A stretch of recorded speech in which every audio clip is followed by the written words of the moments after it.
Alam nyo ba na mas bababa pa rin ang sahod ng maraming kababaihan kaysa kalalakihan?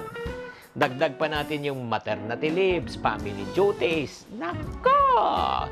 Ang dami po talagang obligasyon. Pero good news, may paraan pa rin. Kung gusto nyo malaman, naku, tapusin itong episode na ito. Hi there, this is Shinkitan, your pambansang wealth coach.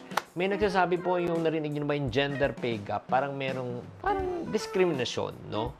Na yun nga, mas mataas daw ang sweldo ng mga kalalakihan kung porket sa kababaihan.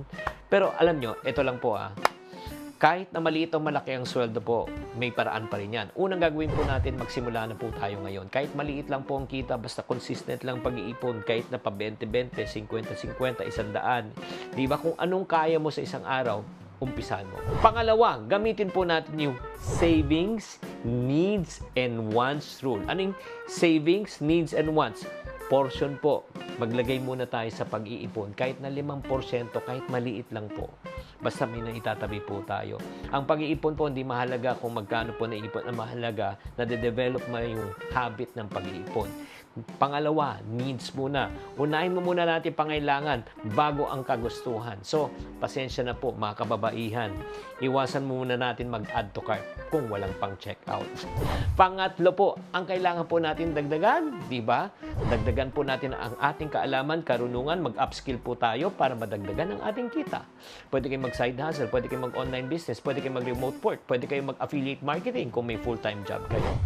At pang-apat po, napakahalaga po, maghanap din po tayo ng pagkakakitaan na kahit na wala kayong ginagawa, yung pera na po nagtatrabaho po sa atin, mga kababaihan, yan po ay tinatawag nating investment. Ang magagandang investment po ngayon na safe, no? Ay tinatawag nating Pag-ibig MP2. O dahil gobyerno po ang nangangasiwa. Pangalawa po, may time deposit din po. Lalo na po sa mga tinatawag na electronic banking. Mas mataas pong interest di hamak kumpara sa mga bangko.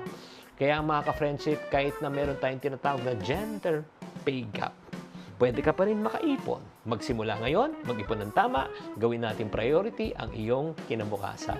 Sana naman nakatulong tong episode na ito. Tatandaan, tamang karunungan, tamang disiplina po ang susi sa pagyaman.